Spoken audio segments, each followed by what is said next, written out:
Olá, queridos. A Bíblia como ela é. Nós vamos dar continuidade ao capítulo 3 do livro de Mateus, o Evangelho segundo Mateus, do versículo 13 ao versículo número 17. Então veio Jesus da Galiléia ter com João junto ao Jordão, para ser batizado por ele.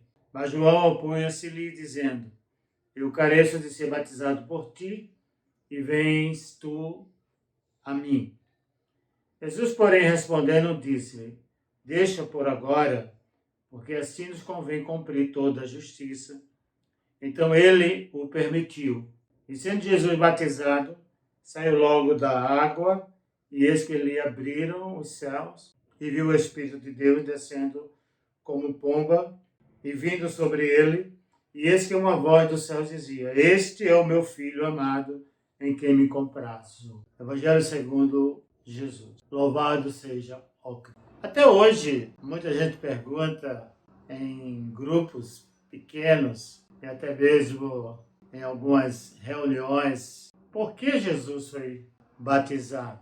Ora, se o batismo pregado pelo profeta João era o batismo de arrependimento e confissão dos pecados. Se é a palavra de Deus de Gênesis e Apocalipse, falando do Messias, e no Novo Testamento a realização da promessa, da concretização do Messias, Jesus como Messias, o Salvador, o Altíssimo, o Deus Emanuel, o Deus conosco, ele não cometera pecado. Não havia pecado nele. E por que ele foi batizado? São algumas questões levantadas em alguns grupos. Quando Jesus foi até João para ser batizado, este até ficou surpreendido e demonstrou não estar disposto a fazê-lo. A convicção do João era que ele necessitava o que Jesus podia dar e não Jesus o que ele, João, oferecia. Ele tinha o discernimento de que a condição dele era uma condição inferior ao Messias, ao Senhor Jesus. Nenhuma dessas condições do batismo realizado por João era aplicável a Jesus Cristo. Pela fórmula, pela pregação que acompanhava o batismo. João era a voz, era o arauto, era aquele que vinha primeiro, era o precursor do Salvador, anunciando a vinda do Messias. Quando ele disse: Olha, eis o Cordeiro de Deus que tira o pecado do mundo. Jesus veio para remover o pecado do mundo, não confessar pecado. O apóstolo Paulo, em suas cartas, ele ratifica isso, que nele não havia pecado. Ele não pecou, ele se tornou pecado por nós, segundo a visão paulina. O batismo de João era para pecadores conscientes de seus pecados e, portanto, não parecia aplicável a Jesus desde nenhum ponto de vista. Um escritor disse em um dos seus comentários que o batismo de Jesus foi em consideração à mãe e os irmãos, que comentaram: olha, João está batizando e você precisa ser batizado.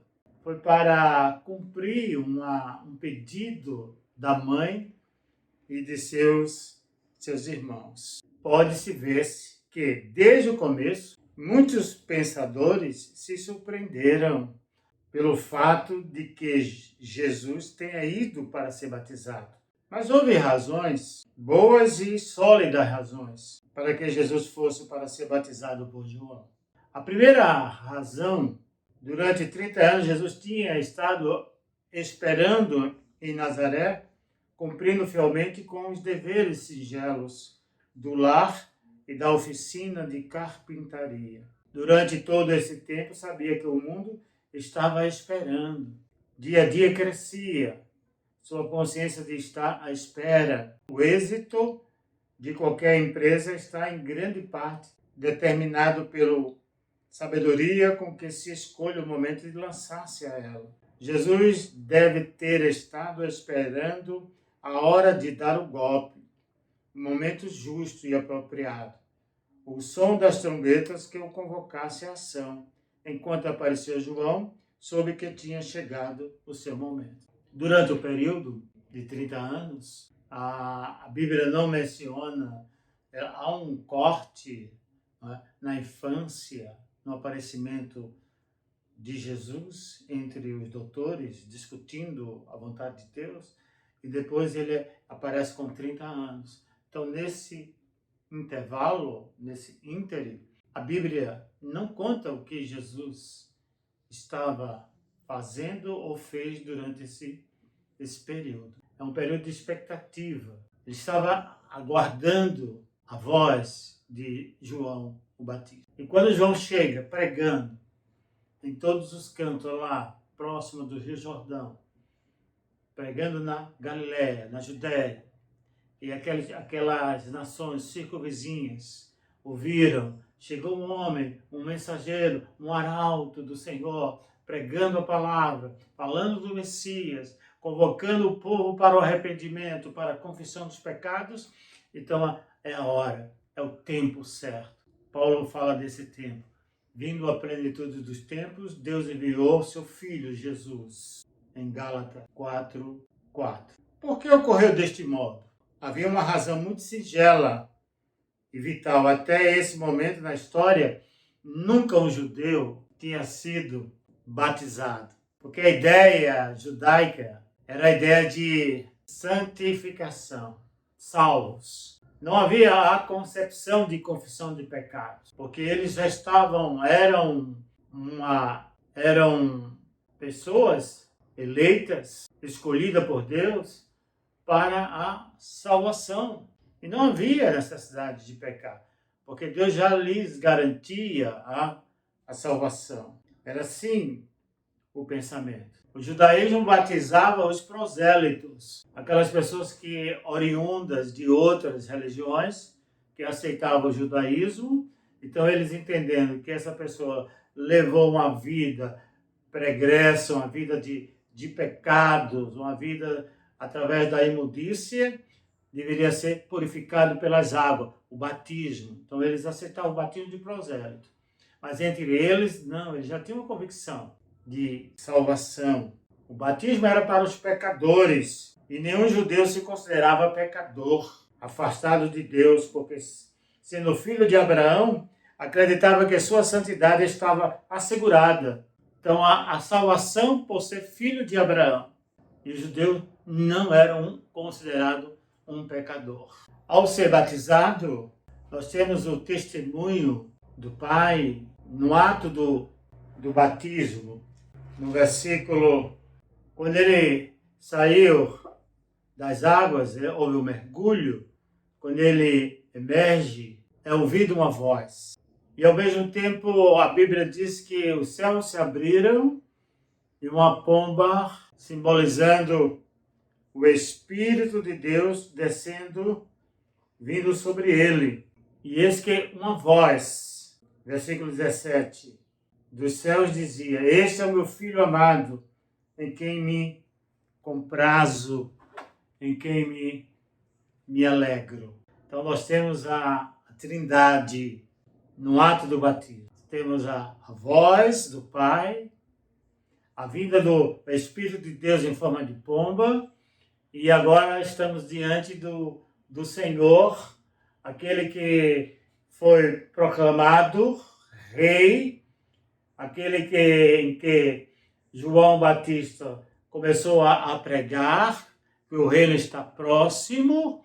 Então, chegou o Rei, esse Rei, segundo a visão de João Batista, é Jesus Cristo, o Salvador. E essa voz que foi ouvida, ela foi composta por dois textos da Bíblia. O primeiro está no Salmo 2:7.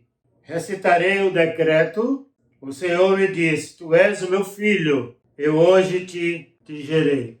É um salmo que é associado ao Messias, ao Filho de Deus. É um salmo que descreve o Messias. E aí nós temos a primeira parte: esse é meu filho amado. A segunda parte da voz divina, ela é composta pelo texto em Isaías 42, versículo 1. Eis aqui o meu servo a quem sustento, o meu eleito em quem se compraz a minha alma.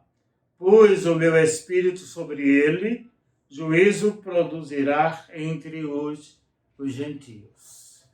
Então, o primeiro salmo retrata a descrição do Messias, este é meu filho amado, e o segundo, a alegria, não é? Está relacionada, esse texto está relacionado ao servo sofredor. E começa no 42, versículo 1, e ele é bem retratado quando chega no capítulo 53 de Isaías. É o sacrifício de Jesus. De maneira que no momento do batismo, Jesus é confirmado em duas certezas. A certeza de que verdadeiramente era o escolhido de Deus e a certeza de que o caminho que tinha pela frente era o caminho da cruz. Então aqui nós temos o significado, as respostas para o batismo de Jesus. Era o início do reino de Deus. É Deus levando o seu povo, tirando o povo do cativeiro. Houve um período de silêncio de 4 séculos. Agora João Batista aparece pregando o reino de Deus, fazendo com que o povo entendesse que era necessário o arrependimento, ou seja, o retorno, a conversão, a volta para a aliança, e aceitasse que Jesus é a voz de Deus aqui na terra.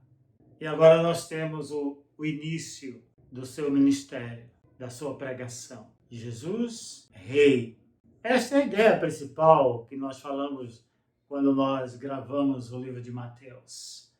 A ideia de apresentar aos judeus, aos cristãos de uma forma geral, universal, o reinado de Jesus.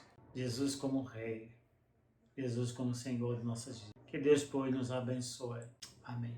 Próxima gravação, nós vamos falar sobre o início do capítulo 4 de Mateus. Um abraço.